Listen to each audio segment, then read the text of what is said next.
Em todo caso, também gostaria muito de agradecer à Vera, em primeiro lugar, e todos que estão atrás e por cima e por baixo dela, que fizeram isso aqui possível. Ao João Caldeira, como representante ou incorporação da Casa de Tarot, e a Índia Dolores também, não estando aqui presente, mas também fez um contributo muito importante a tudo isto. E, portanto, eu sou o Kimon, caso alguém não me conheça. Tudo isto é no âmbito do que eu chamei de Kimon Convida. E, nesse sentido, deixo a palavra à pessoa principal e veremos o que sai. Obrigado, Kimon. Agradeço a todos, com certeza absoluta. Faço das palavras do Kimon a minha. Agradecer imensamente a todo mundo que está aqui, que contribuiu para que eu possa estar aqui conversando com vocês. É a minha primeira entrada em Lisboa, é a primeira vez que eu estou em Portugal.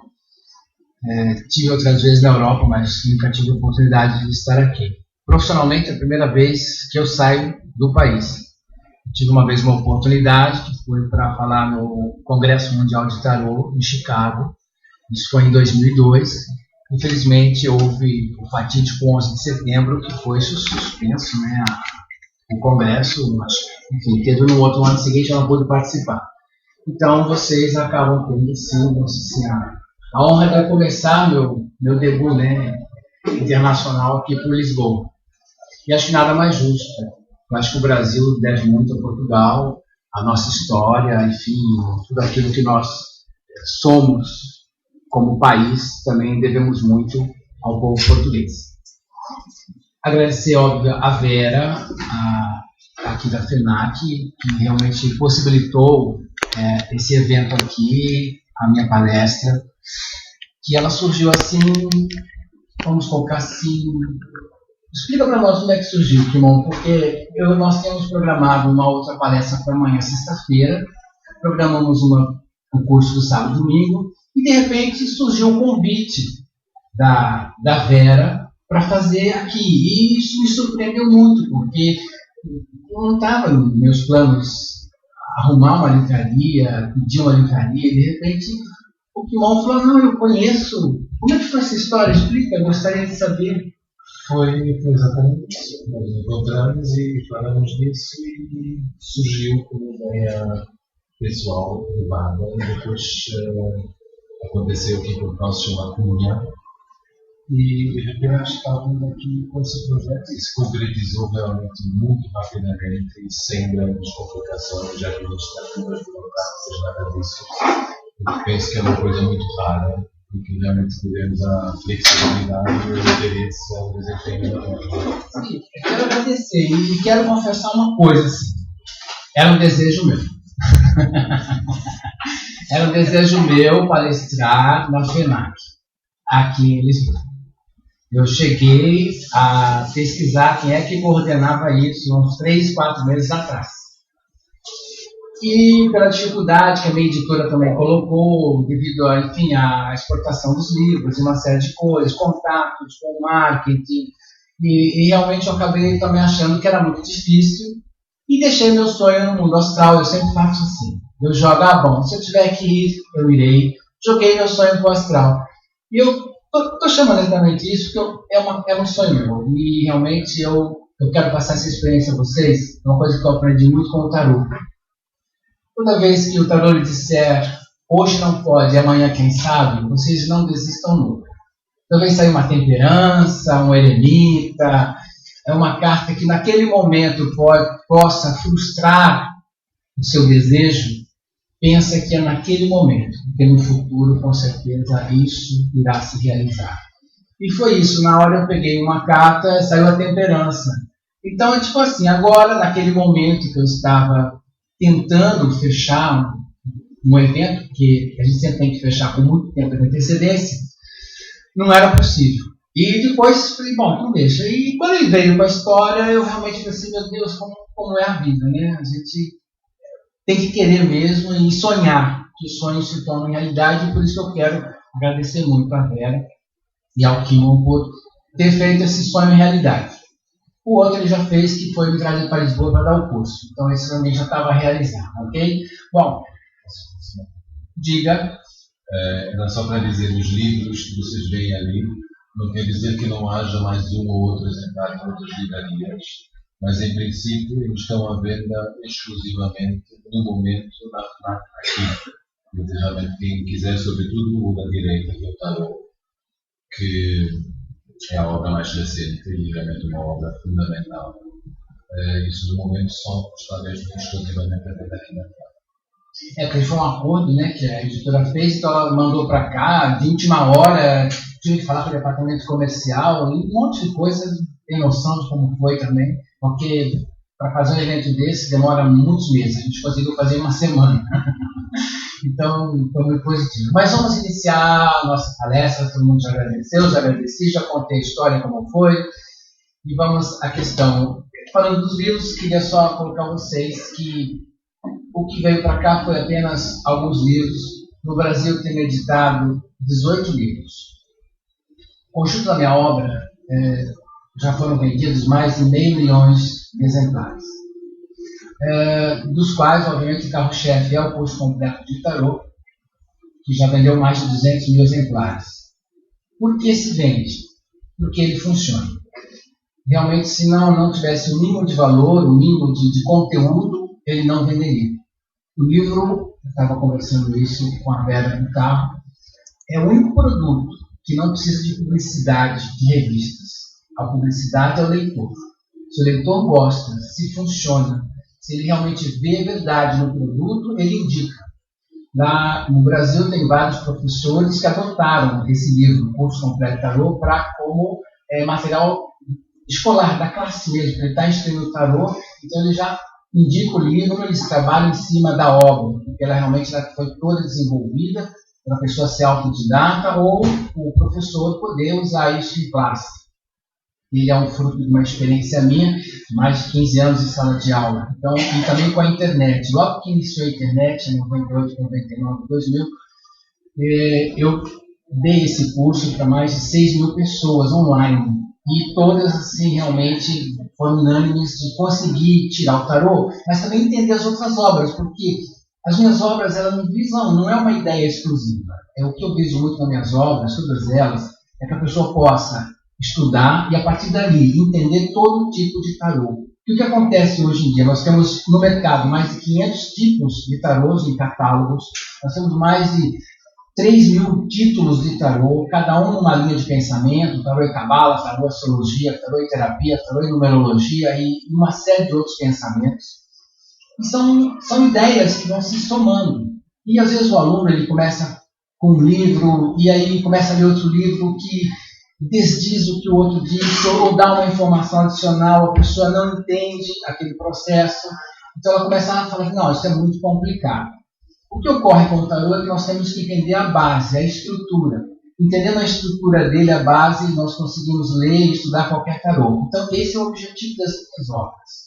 Eu não viso a falar de um único tipo de tarô, mas a base que deu origem a todos os tarôs, que é o padrão Marcélia, que é o que o pessoal chama de tarô de Marcélia. Então, hoje no mercado existem inúmeros tarôs com o padrão Marcélia, mas inúmeros outros tarôs foram baseados no padrão Marcélia. Então, é isso que minhas obras, eu diria que talvez o sucesso dela, é que dá ao estudante, ao aluno, a exata proporção do que ele também pode entender nos outros livros. Então, acho que isso é um diferencial da minha obra. Eu não escrevo somente para o meu leitor, ou para aquilo que eu acho ou penso, mas eu escrevo também para que a pessoa possa ler os outros livros e entender os outros livros. Isso foi um problema meu quando eu comecei a estudar tarô. E eu, quando comecei a dar aula, eu falei, eu não posso que os meus alunos tenham o mesmo processo que eu tive de dificuldade. Então, minha ideia é facilitar. Então, por isso que eu falo, olha, tais escritores têm uma linha de pensamento, outros têm outra linha. Então, você tem que entender essa linha de pensamento para que você possa entender o tarô, ou o que ele está querendo dizer a você. Algumas pessoas, elas ensinam o tarô através da mitologia, mas não existe só uma mitologia. Tem a grega, tem a egípcia, tem a hebraica, a ameríndia, inúmeras, a céltica, a druídica. Então, cada um explica de uma forma. Mas, no fundo, todo mundo quer uma coisa, é jogar tarô. E aprender a jogar tarô, não necessariamente você precisa entender essas outras áreas, porque o tarô tem o seu símbolo em comum. E é sobre isso que nós vamos falar hoje. Então, retomando aqui a questão dos livros, eu tive o curso completo de tarô, recebi um prêmio em 2011, foi recordista de vendas.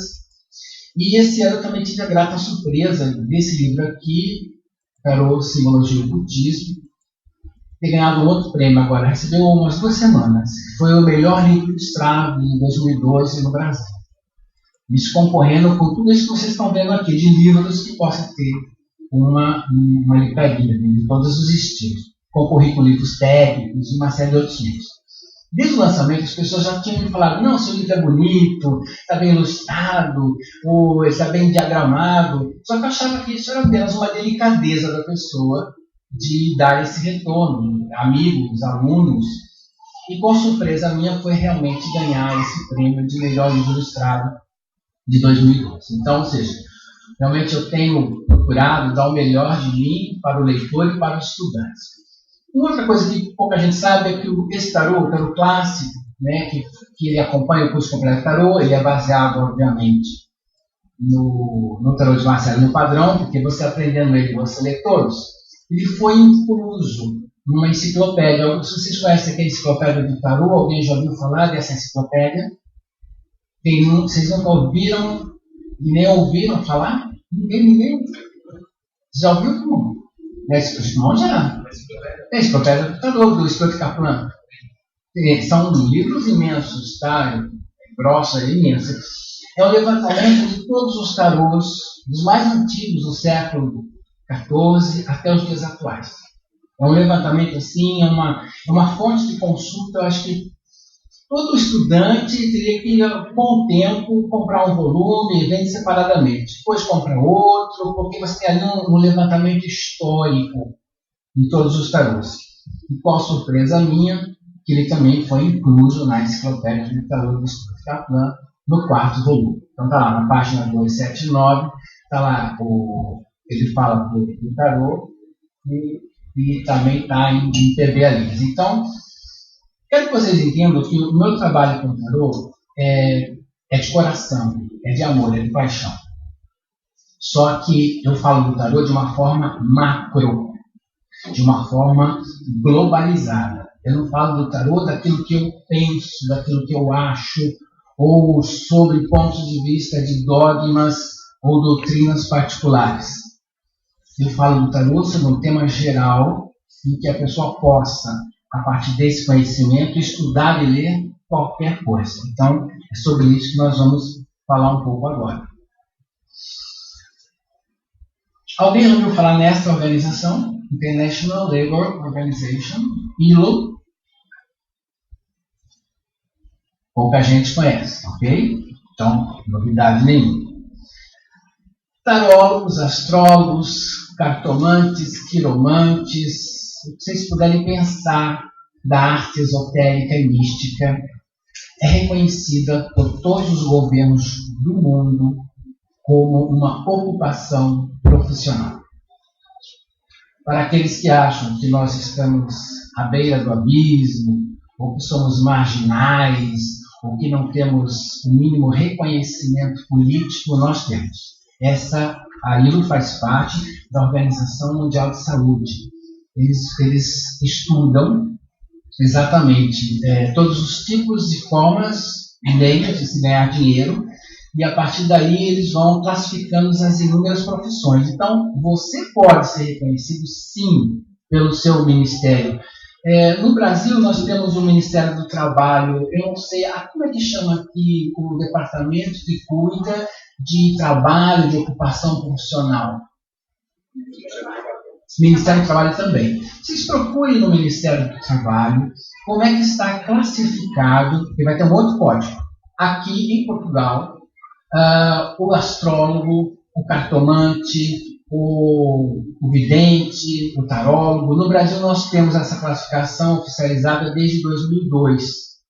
Lá a pessoa pode pagar seu imposto, pode se aposentar como tarólogo, ela pode comprar sua casa como tarólogo, abrir uma conta no banco como tarólogo. Lá não há mais esse impedimento de você se autodenominar tarólogo, cartomante. Porque lá nós temos o CBO 51805, a pessoa pode ser registrada, contratada por uma empresa para ser o tarólogo da empresa e ganhar por isso. Então, porque lá nós temos, aqui eu até anotei aqui onde é essa organização, é aqui em Lisboa, é a OIT Lisboa, é na Rua Viriato 7, 7º andar e 8º andar. Lá você também pode pegar essa documentação da classificação de ocupação profissional e a partir daí também observar legalmente o que vocês podem usufruir dessa categoria. Porque chegou um ponto da nossa situação profissional que não basta somente conhecer e estudar, começa a chegar ao ponto da organização, né, para a gente sair um pouco desse lado marginal, que as pessoas pensam que é uma arte menor ou é uma profissão desconhecida. Ou seja, se o próprio governo reconhece como uma ocupação profissional, o que meu vizinho vai dizer que não? Né? Ou seja, então é muito bom para vocês pensarem. Por isso que eu trouxe esse artigo, essa lei, para vocês começarem a rever. Lá no Brasil, a gente já temos código de ética já no Brasil, instituído para o governo. Tá? Então, o Ministério do Trabalho já lançou um código de ética, falta ainda ser reconhecido pelo Congresso Nacional, mas isso aí vai demorar uns 200 anos. Isso aí não é para agora, não. Mas o importante é que, pelo menos, como já tem o ILO, ninguém mais pode ser preso por causa disso, tá? Então, ou seja, vocês realmente podem praticar arte sem problema. Aqui deve ter registro autônomo. Como autônomo, vocês podem também se registrar como tarólogo. É só agora tem que ver qual é o código. Que o ISCO é um código mundial, internacional. A partir daí, os países vão criando códigos específicos para a sua região. Então, aqui é ver qual é o código que o Ministério do Trabalho deu, ou como está sendo legislado essa parte, ok? Eu acho isso muito importante de conhecer que o tarô ele não está mais jogado no tempo e no espaço, como era nessa época aí, quando surgiram os primeiros registros de tarô. E é engraçado que o tarô ele caiu no tempo e no espaço, assim, no limbo, vamos colocar, mais ou menos no meio do século XX, porque nos primórdios, nos primeiros registros que nós temos, por exemplo, está tanto aqui em 1387, com João I, o rei de Castelo e Leão, em 1397, o jogo só era proibido de final de semana. Desculpa, só era permitido em final de semana. Era proibido durante a semana por causa do trabalho. As pessoas realmente às vezes jogavam cartas, né? Cartas de uma forma geral. Né? Quando dizem que o tarô foi proibido, é isso que foi proibido. Porque as pessoas elas ficavam loucas, queriam jogar toda hora e deixavam de trabalhar. E a proibição foi por causa disso. Não tem nada a ver com a igreja, não tem nada a ver com Inquisição, não tem nada a ver com bruxaria, nada disso. Tem a ver com o trabalho, as pessoas deixavam de trabalhar. Não só que nós temos registros na Espanha, no século XV, de artesãos, de famílias de artesãos registradas. Foi uma profissão, o artesão que fazia as cartas de tarô, foi uma profissão, era reconhecido. Os primeiros registros que tem na França e na Bélgica. Nós temos também os artesãos regionais, em alguns lugares, por exemplo, Veneza, era proibido fazer a importação das cartas, porque concorria com os comerciantes locais. Então, só os comerciantes locais poderiam produzir as cartas. Né? E essa carta que está no fundo é a carta do Visconde Sforza, é uma das cartas mais antigas que se tem preservadas. Então, ou seja, nós estamos falando de uma arte de, no mínimo, 600, 700 anos de arte registrada. E isso é importante observar. Os primeiros leis e decretos de profissionalização nós temos em 1455, mas uma coisa que eu quero chamar a atenção é que Portugal já teve monopólio estatal das cartas de tarô. Vocês sabiam disso? Portugal produzia e era permanentemente proibido qualquer outra pessoa que não fosse o governo produzir as cartas de tarô. foi tão proibido, que se o governo pegasse alguém falsificando as cartas para vender, sabe para onde ele mandava? Adivinha? Brasil. Só, viu? Nós já temos tradição lá. Então, ou seja, o Brasil, todos eles mandavam para as colônias, todas as colônias. Todas. A pessoa era simplesmente deportada, mandada embora, ficava 10 anos servindo, trabalhando, porque ela falsificou as cartas. Eu chamo a atenção a isso, que embora hoje eu tenha escutado, não, porque Portugal não gosta disso, Portugal não sei isso, não. O governo aqui já produziu. Sabe quantos pacotes de tarôs e cartas normais eram produzidas por mês para mandar para as colônias? Chutem. Quantos pacotes de tarôs? 1.000, 2.000, 3.000? Vamos fazer aqui. Quem dá mais? Vamos lá. 100 mil. Quem dá mais? Menos ou mais? Menos quanto? 5 mil. Quem mais? Menos ou mais? 250 mil. Só para você ter uma ideia de como isso era consumido. Mandado para todas as colônias. O Portugal produzia para mandar para as colônias. Não era para consumo interno, não. E aí, o ano passado, eu tive contato com uma obra de uma autora chamada Fernanda Frazão, História das Cartas de Tarô de Portugal. É de português esse livro. Eu importei o livro e ele vem preencher uma lacuna muito importante na história do tarô por causa dos portugueses. No início do século XX, surgiram muitos livros questionando e falando que o tarô talvez tivesse surgido lá do Extremo Oriente, na Índia, na Ásia, ou talvez na China. Então, havia umas teorias. Por quê? Porque existem cartas do século XV, do século XVI, na Índia, na China, com iconografia local. Então, obviamente, no início do século XX, pensava isso. Mas aí vem esse livro da Fernanda Frazão, uma pesquisa histórica fantástica, que inclusive foi para a Biblioteca Nacional, teve uma exposição de cartas aqui em Lisboa. E lançamento desse livro também, não sei se ainda está esgotado, se ainda tem. O que aconteceu? Foram os portugueses quem levaram as cartas no desbravamento dos mares. Quem levou essas cartinhas para lá? Para onde? Para Goa, Índia e Natal, na China. Acontece que os governos locais, era uma colônia, mas eles também tinham certa autonomia, por verem a alta produção, 250 mil pacotes, né? Alta produção, muitos impostos, porque isso era altamente tributado. Tão tributado, fazendo aqui um parênteses, eu queria que vocês notassem aqui no final da carta, esse selinho aqui, dá para ver? Todas as cartas eram carimbadas. Isso é o selo real. Todos os tarôs, não só de Portugal, como os espanhóis, os franceses, os italianos, eles tinham uma estampa de império. Porque isso era tudo controlado pelos reis, pelos governadores. Porque isso rendia um alto tributo ao governo.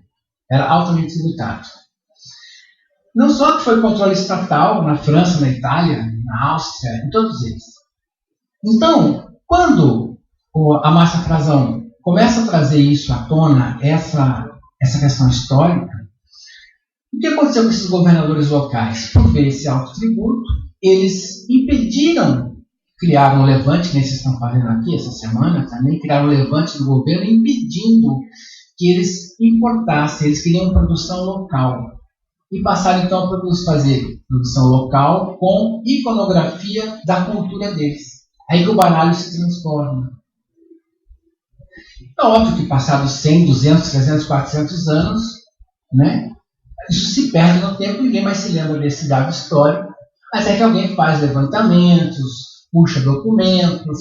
Alguns desses documentos estão na Biblioteca Nacional do Rio de Janeiro, que eu tive contato, Dizem que a igreja proibiu, olha, nós estamos em plena Inquisição aqui. Esse período todo que vocês observarem aqui de datas, que está aqui no painel, que vai do século, praticamente século XIV até o século XIX, é o período todo da Inquisição.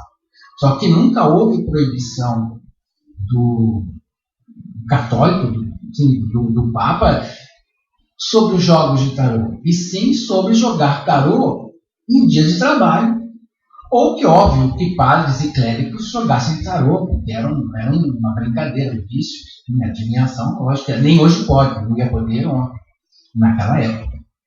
Então, ou seja, a gente tem que entender a história para poder ter a nossa certeza do que nós estamos lidando com o tarô, que é uma arte única, ela é íntegra, ela não é uma arte maluca, sei lá, totalmente ligada a questões apenas transcendentes.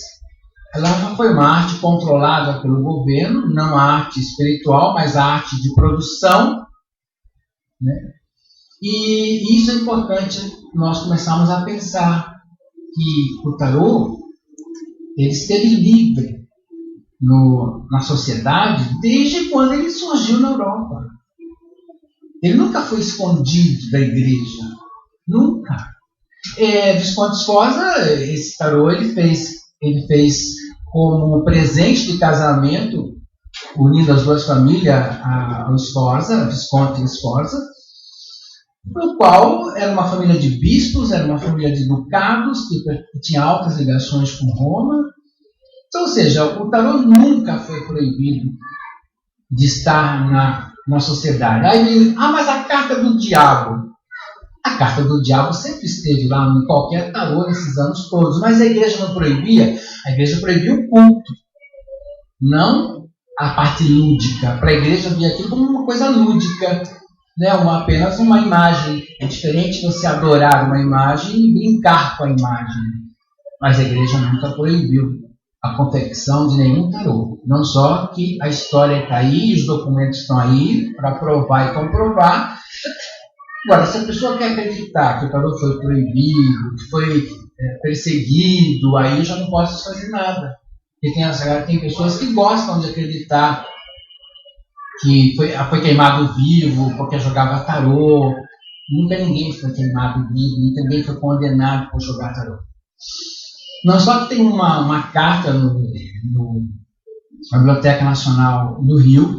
Eu já até pedi uma reprodução, mas isso demora muito tempo por causa de autorizações internas, já faz 6 meses, tá? Então, é uma burocracia enorme. E uma carta de quando o Dom João VI foi para o Brasil, levou toda a imprensa lá, a imprensa de cartas do Brasil, em particular, que começou a fazer a distribuição para as colônias. E tem uma carta de um bispo do Brasil, que veio junto com Dom João VI, solicitando aos governantes e a todas as autoridades cléricas das colônias para não fazerem nada com as famílias que jogassem cartas.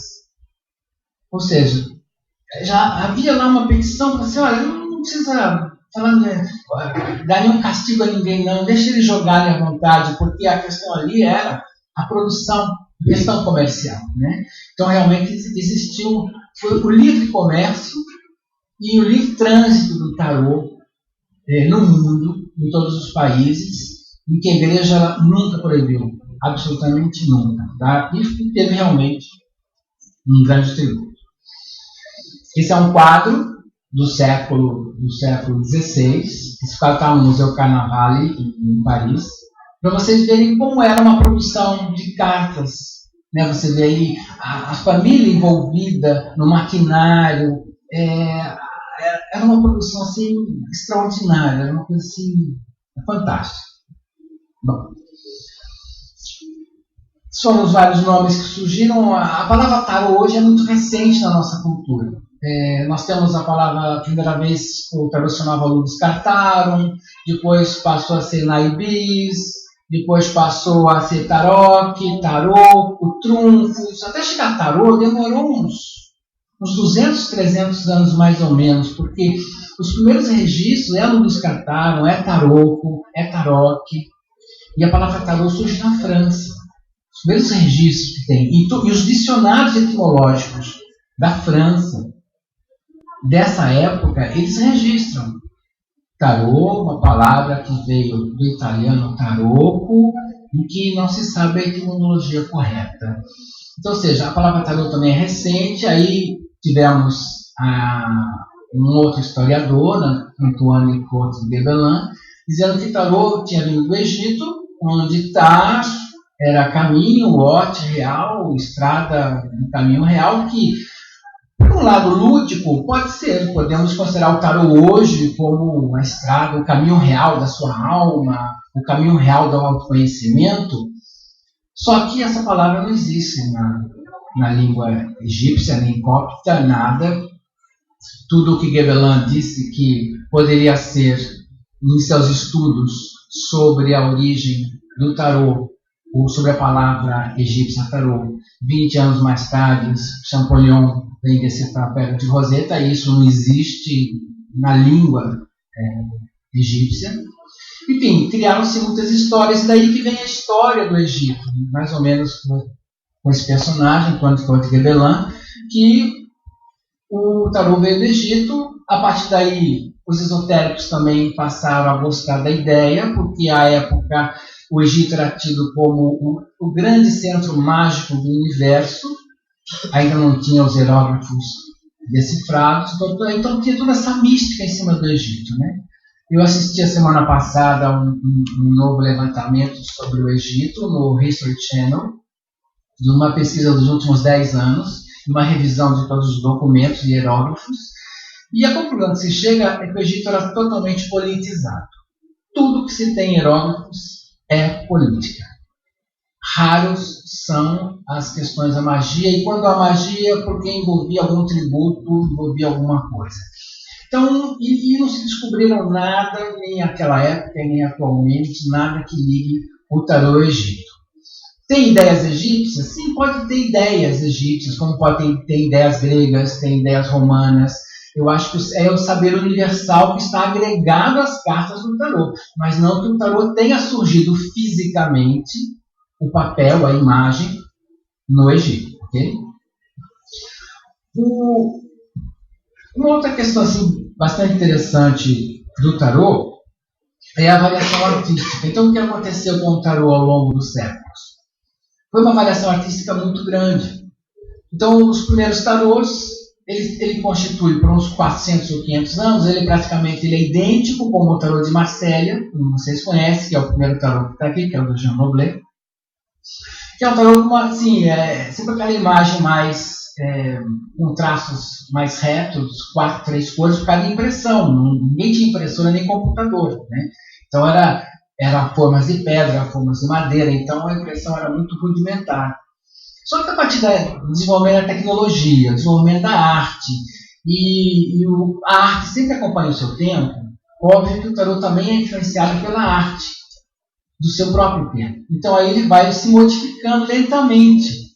Então hoje coexistem, né? E não deixou de existir. Tanto os tarôs clássicos, que são os tarôs que são no estilo de Marselha, e aí começa a surgir uma variação de tarôs. Então aí no quadro, por exemplo, você vê no Jean Noblet, o tarô baseado na linguagem junguiana, o tarô baseado na mitologia africana, dos orixás, e o Cósmico Tarô, um tarô bem contemporâneo. Agora todos falam da mesma carta, o mago, o início, o desenvolvimento, a criatividade, o desejo, enfim, a vontade, a maneira do ser humano, a ideia, a inteligência. Agora, cada artista tem a sua forma de expressar. Eu estava comentando anteriormente que o grande problema do tarô hoje é que poucos tarôs acabam realmente funcionando no mundo espiritual. Porque muitos são bonitos no seu aspecto lúdico, no seu aspecto de cor, de traço. As pessoas se encantam muito com o tarô à primeira vista. Mas conforme vai jogar, não consegue mais desenvolver a leitura, porque ele não consegue sair do lúdico para entrar no mundo espiritual. O tarô só consegue ler o mundo espiritual se ele for bem estruturado simbolicamente. Por isso que alguns tarôs é fácil de ler e outros são difíceis. Porque às vezes ele pode estar estruturado fora do seu padrão simbólico. O tarô é um mundo arquetípico, é um mundo de símbolos.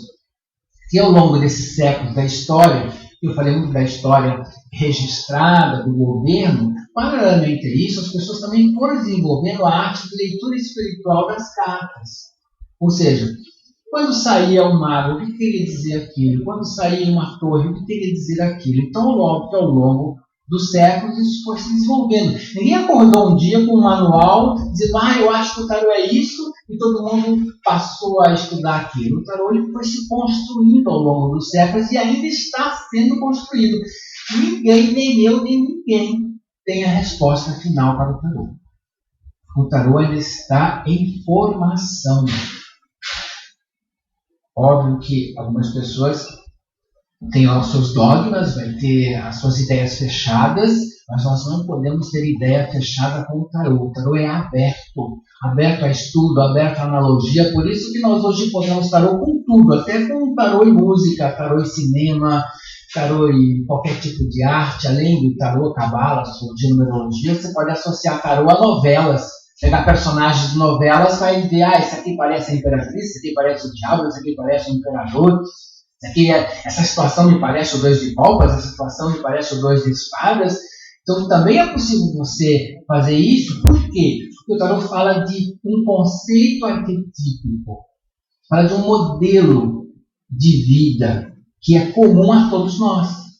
Então todos nós amamos, todos nós sofremos, todos nós temos ganhos, todos nós temos perdas, e a constituição do tarô é exatamente isso, é um conjunto de símbolos que representam essa totalidade de ganhos e perdas. Se a pessoa quer só olhar no tarô, só os ganhos, só ver coisa bonitinha no tarô, ela vai errar muito, porque nós temos períodos de muitos obstáculos. Por exemplo, vocês hoje estão passando por um processo muito delicado, politicamente, economicamente aqui. Nós também já passamos por esse processo lá no Brasil. Então são situações que, por mais que você tenha um pensamento positivo, você está vivendo aquela situação difícil. Então no tarô, quando sai um arcano dizendo que a situação é difícil, ela é difícil de viver mesmo. Não adianta dizer, você pode mudar seu destino. Se pudesse mudar o destino, todos nós seríamos felizes. Não é verdade? Mas eu tenho livre-arbítrio, eu faço o que eu quero. Não, senhor.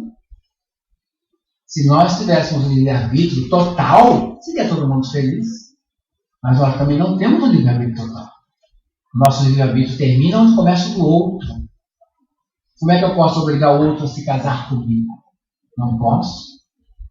Como é que eu posso chegar numa empresa e falar, me contratem? Não posso. Então, ou seja, o livre-arbítrio tem seu limite. O tarô, ele analisa todo esse processo do ganho e da perda. E isso, a pessoa que estuda o tarô, ela tem que aprender, ela tem que desenvolver, ela tem que entender esse processo. Senão ela vai começar a ler o tarô de uma forma equivocada, achando que tudo termina bem como os contos de fadas. Né? E eles viveram felizes para sempre. Né, velho? Então, ou seja, não é assim. Nós temos realmente uma limitação. E eu acho isso o tarô fantástico, porque ele nos mostra essa limitação. Uma das questões, dentro dessa limitação, dentro do livre-arbítrio, uma coisa muito importante é ver dentro dos oráculos como o mundo que eles funcionam. Então nós estamos falando de tarô. Falei que o tarô pode ser relacionado à astrologia, que o tarô pode ser relacionado à numerologia. E todas essas artes, elas trabalham muito com o aspecto do livre-arbítrio e do destino. É livre-arbítrio ou destino? Ninguém quer acreditar em destino. Mas vocês têm aqui em Portugal a tradição do fado. Né? Então, ou seja, o fado é o destino. Ora, se é o destino, como é que eu posso negar o destino? Bom ou mal? As pessoas querem negar o destino mal, né? O destino ruim. Destino bom? Não, vem o destino bom. Só que aí, às vezes é importante entender que a vida tem os dois destinos, o bom e o mal. Então, tem o livre-arbítrio bom e o nosso livre-arbítrio mal também, que a gente pode escolher errado, por que não? Por que a gente acha que o livre-arbítrio é só bom? O livre-arbítrio também é errado. E é isso que é importante no tarô. Essa parte estrutural de livre-arbítrio e destino, eu vou explicar amanhã na palestra, eu vou dar lá no Lagoa. Tá? Então, se vocês quiserem observar melhor essa parte estrutural de destino e livre-arbítrio dentro do tarô, isso faz parte da palestra de amanhã. Hoje eu preparei mais esse bate-papo para dar uma visão geral do que é o tarô e principalmente essa questão dos oráculos. Vocês aqui têm o hábito de achar que tarô, astrologia, numerologia, quiromancia, vidente, espírita, onde você for, a pessoa vai falar tudo da sua vida? É essa concepção que você tem aqui. Tipo assim, se eu for um astrólogo, ele vai realmente me orientar da minha vida, do meu casamento. Se eu for um tarólogo, ele também vai.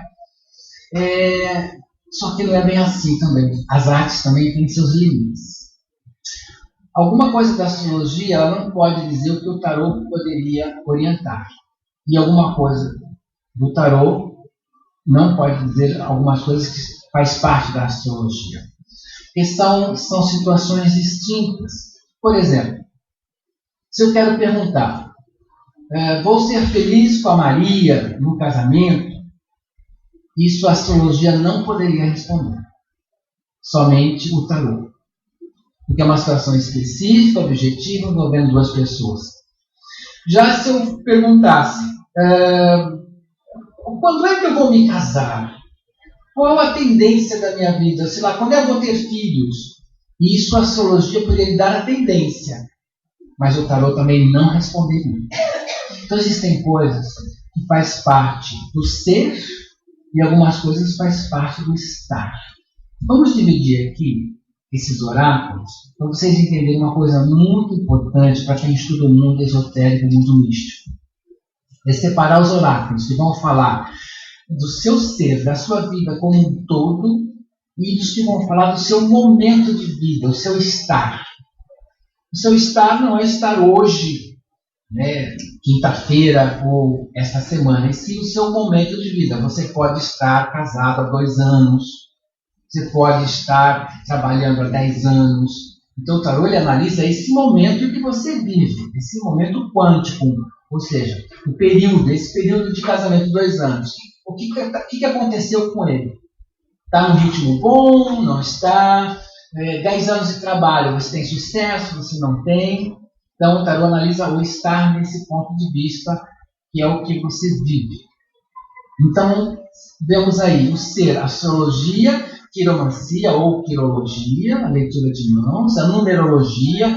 Toda vez que vocês quiserem analisar o seu ser, quem eu sou, o que eu vim fazer nessa vida, quais as minhas experiências, o que eu tenho que aprender na minha alma, do meu espírito, vocês procurem essa arte, astrologia, quiromancia e numerologia. Tá? Qual a minha missão, minha tendência profissional, enfim, alguma coisa assim que vai ser útil o resto da sua vida. Não importa se você vai estar casado com o João, com o José, com a Maria, com a Antônia, se você está trabalhando numa loja ou numa concessionária de carros, não importa, a astrologia vai lhe dar uma informação para a sua vida toda.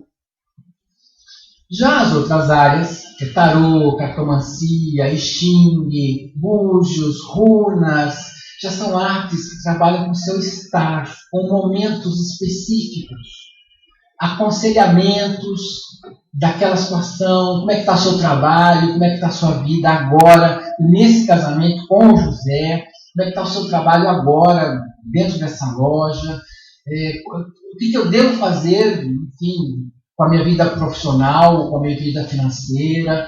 Então essas artes analisam mais essas angústias e essa problemática diária, mais resumida a um único evento, a uma única situação, não ao seu contexto de vida.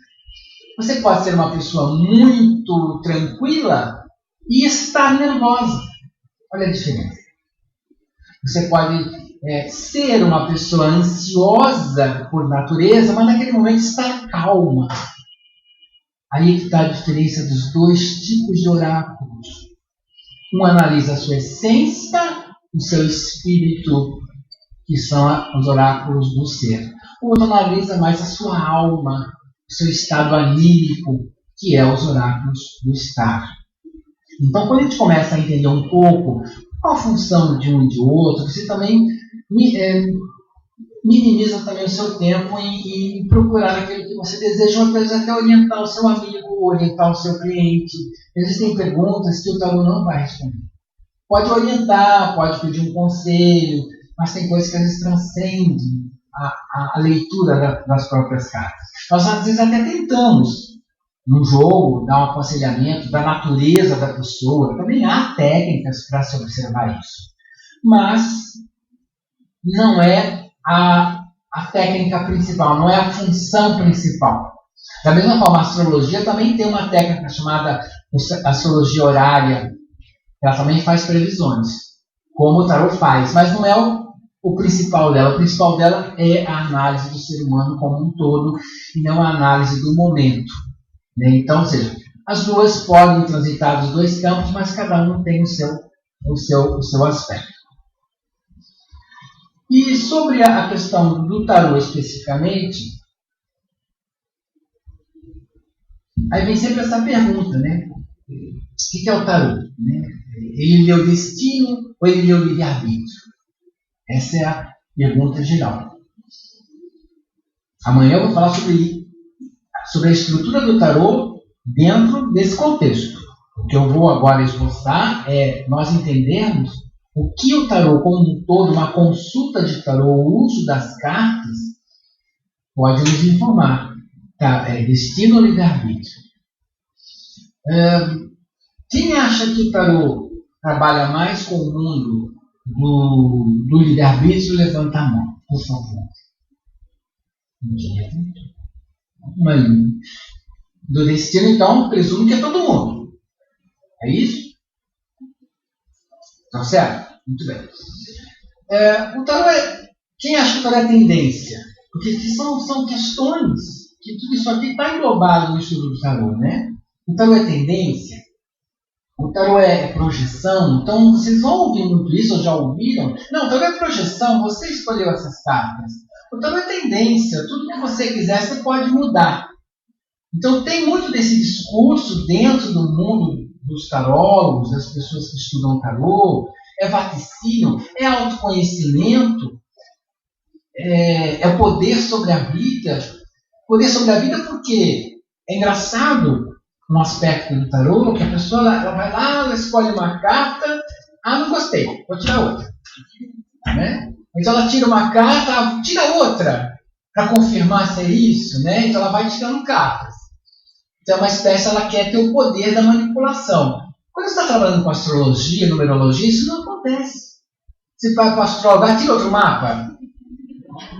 Dá para adicionar um planeta aí, para a gente ver o que resolve, né?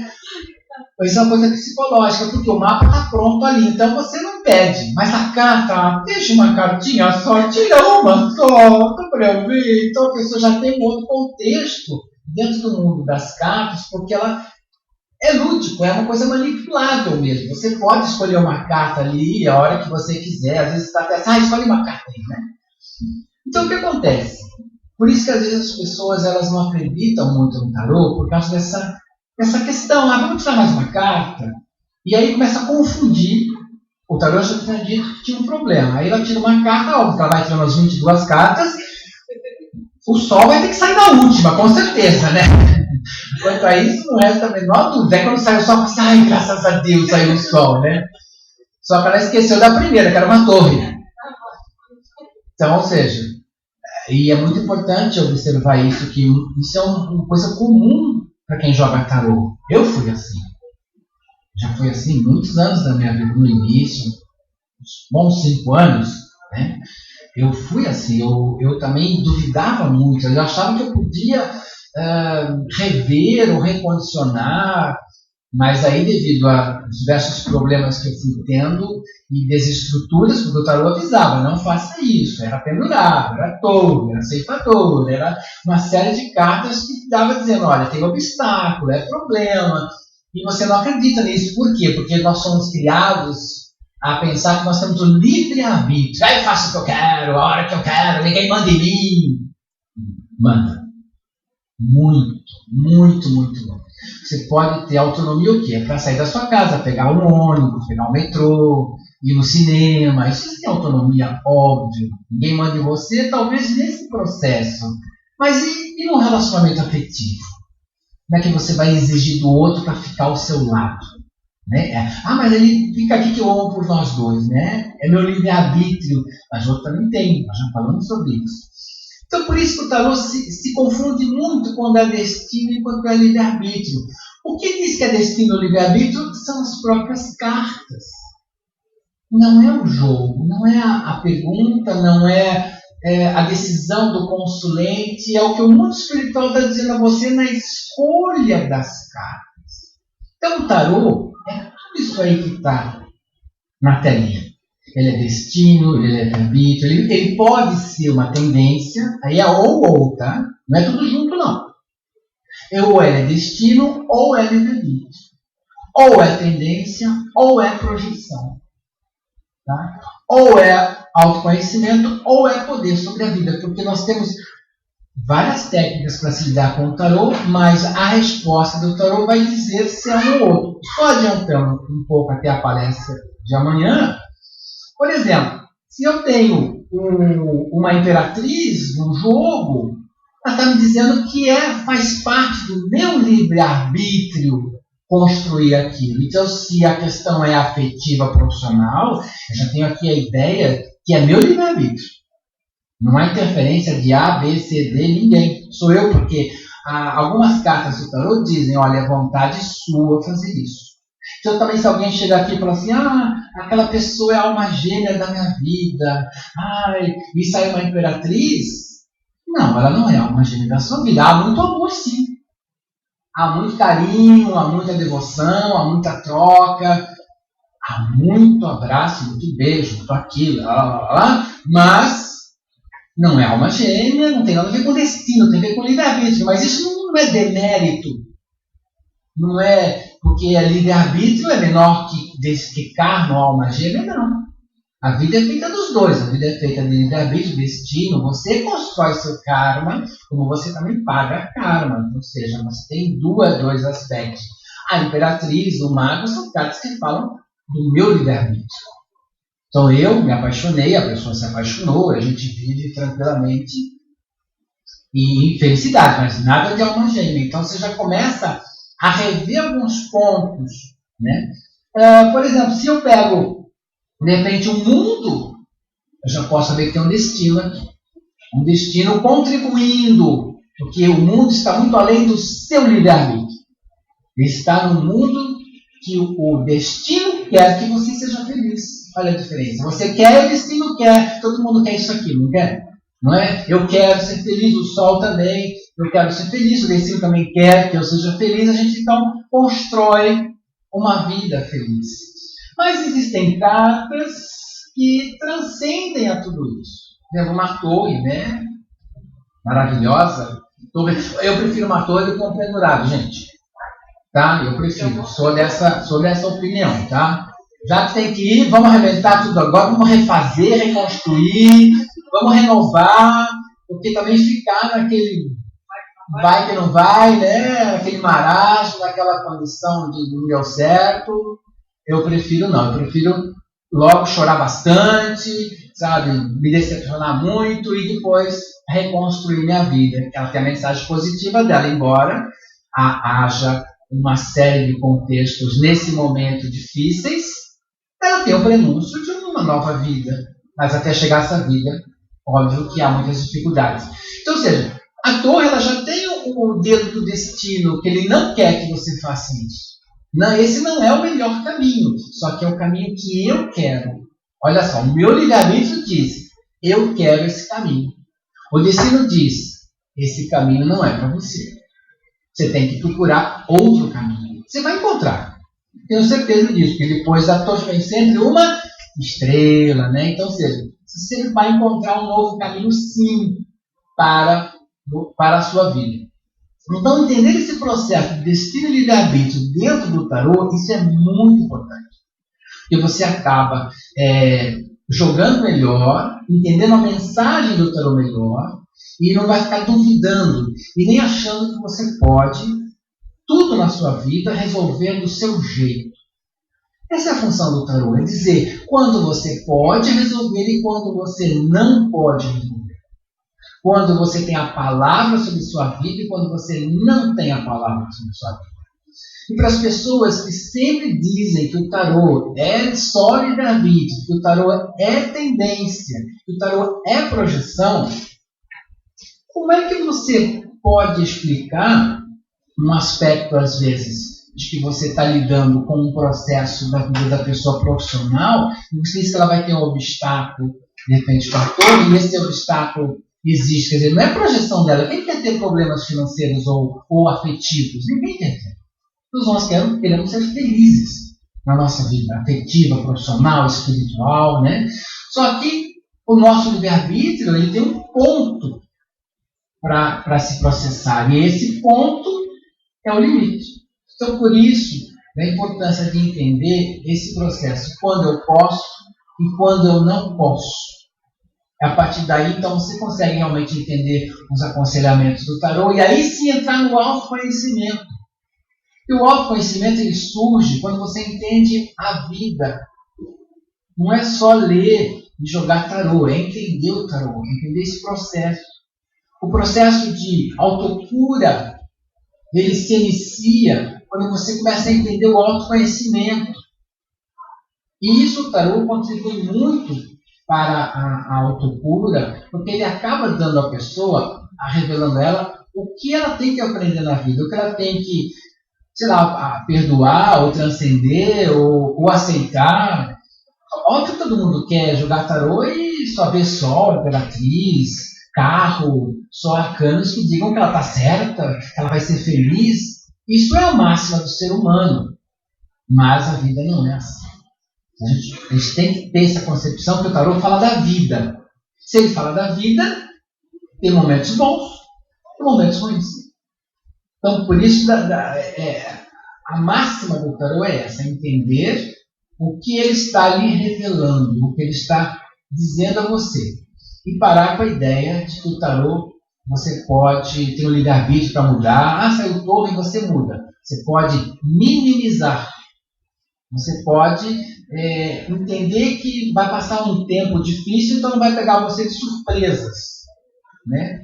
E aí, se você achar que não suporta, vai para uma terapia. Vai tomar floral, vai fazer yoga, vai correr na praça, sei lá, nadar, sei lá, jogar pedra no guarda e sair correndo, fazer alguma coisa para você se movimentar. Né? Agora, que é importante você entender as mensagens do tarô, isso é. Ok?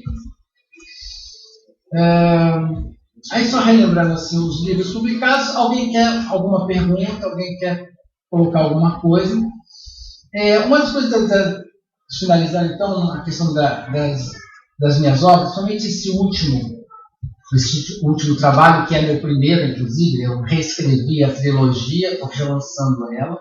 Então, Tarô, Simbologia e Ocultismo é o relançamento do primeiro volume da trilogia.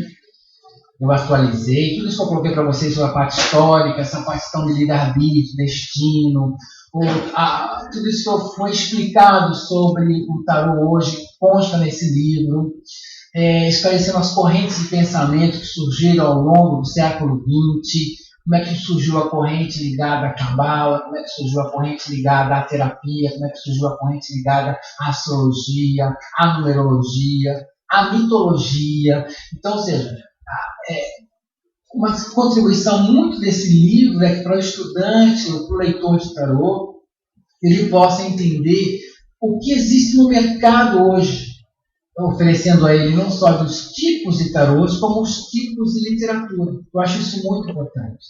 As pessoas elas conseguirem ler os outros autores. Eu acho que tem livros excelentes para a gente ler, mas devido que os autores, de um modo ou do outro, eles acabam às vezes falando ou sobre uma área da cabala, ou sobre a área da mitologia, ou sobre a área simbólica, o estudante também acaba se confundindo o que estudar e como estudar. E durante as pesquisas que eu fiz para fazer a trilogia, eu comecei a perceber essa tendência de literatura, e por isso que eu resolvi fazer essa divisão de livros que abordam esses temas, ou de tarôs que abordam esses temas, e explicando como é que eles surgiram, como é que eles foram desenvolvidos. Todos estão certos, todos estão corretos. É só uma questão de saber. O que eu gosto mais? Eu gosto de estudar o tarô sobre a área simbólica, então eu tenho que estudar alguns autores específicos. Eu gosto de estudar o tarô sobre a visão cabalística, então tem uma outra linha de autores. Eu gosto de estudar o tarô sobre uma linha astrológica, então eu tenho uma outra linha de autores. Então, ou seja, o importante é saber que existe uma linha de pensamento ensinando o tarô, mas tudo para a mesma função, que é os jogos. Então ele pode explicar, mas no fundo, a estrela é sempre esperança. Você nunca vai ler que estrela é desgraça, que estrela é tristeza. É sempre a esperança. Você nunca vai ler que a torre é felicidade, e sim obstáculos. Porque é inerente ao símbolo. Agora, se aquele obstáculo da torre surgiu na sua vida para você aprender algo espiritual, ou aprender a transcender, isso é uma outra etapa, é uma outra conversa. O que eu abordo é que o tarô, a linguagem das cartas, ela é única. Na consulta, óbvio, que uma torre pode identificar a evolução da pessoa, porque ela vai ter que romper com padrões antigos, mas em nada inviabiliza que ela vai chorar muito, ou ficar muito triste, ou perder algo que ela deseja muito na vida dela. Então, isso é importante identificar. Então, isso aqui o tarô, esse último livro tem abordado, sobre toda essa parte estrutural do tarô. E o curso completo de tarô aborda lição a lição, como jogar o tarô, como jogar as cartas. Ok? Bom. Alguém tem alguma pergunta, alguma coisa que gostaria de elaborar, fazer? Por favor. Algum jogo, alguma coisa que tenha dúvida? Bom, então, quero agradecer a presença de todos. Fala, querido. Pronto, eu penso que como estamos aqui antes deste fim de semana em que o Ney vai dar esta formação, a pergunta que eu tenho a fazer é: as pessoas com a formação, o que é que podem esperar? Quando saírem da formação, o que é que podem esperar? Que nova visão, ou visão mais aprofundada? O que é que elas podem esperar quando saírem da formação no fim de semana? Sobre os cursos de sábado e do domingo. Sim, tá? A formação. Que eu acho extraordinariamente importantes. Isto são uma oportunidade para todos nós, no fundo, de conhecermos o Ney ou de conhecermos melhor o Ney. Obrigado. O curso, amanhã a palestra é sobre a estrutura do tarô. Então, nós vamos ter a minha entrada franca, gratuita, lá no La Gôndola. Também nós vamos ter uma ideia nova também sobre a estrutura do tarô, uma estrutura que eu desenvolvo já desde 92, como a gente pode ter um novo olhar do tarô para aplicado à nossa vida. Então, um olhar bastante de autoconhecimento. Agora, sábado e domingo já é um curso específico mesmo. No sábado, o curso nós vamos abordar sobre o amor.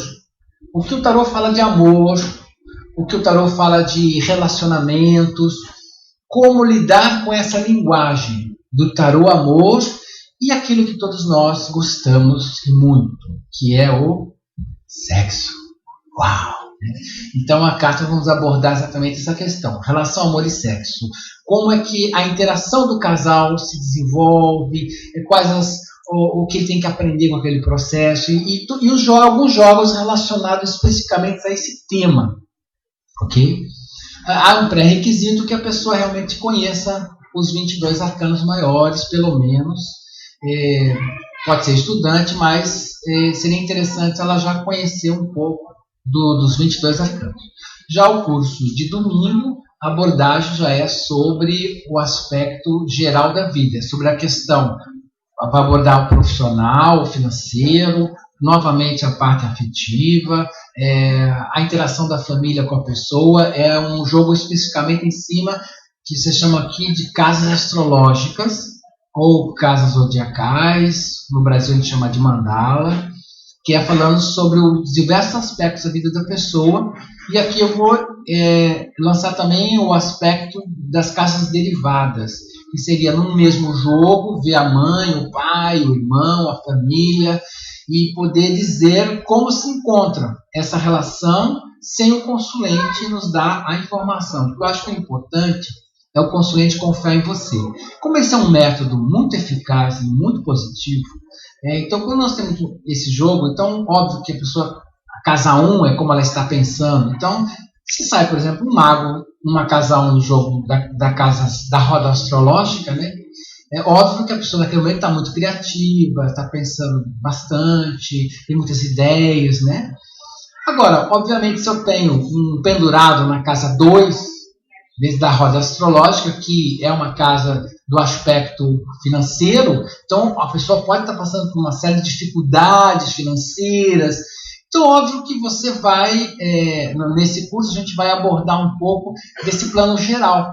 Então, sábado é só o aspecto do amor, o aspecto afetivo de relacionamento, e no domingo os aspectos gerais baseados nesse método, que também o pré-requisito é o conhecimento dos arcanos maiores para facilitar. Mas também os dois cursos vão ser lá no La Gôndola, de 10 da manhã às 18 horas, ou 10h30, é isso mesmo, né? De 10 às 18, isso. Então, que às vezes eu começo o curso às 10h30, às vezes vai até às 18h30, enfim, a gente vai reorganizando os horários. Depois disso, aí eu vou para Porto. Em Porto também tenho palestra lá em Porto, tenho um outro curso em Porto. Lá eu vou falar sobre aconselhamentos no tarô. Lá é um outro projeto, é um outro curso lá.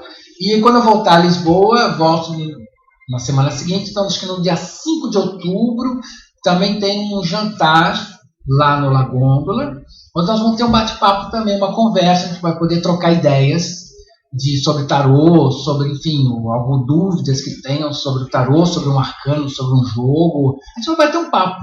Vamos degustar um menu especial e, ao mesmo tempo, tomando vinho, conversando. Vai ser bastante agradável também o dia 5. Aí quem puder comparecer também, ver aí com o Kimon, tem aí um folheto dizendo dia, horário, tudo aí com vocês, ok?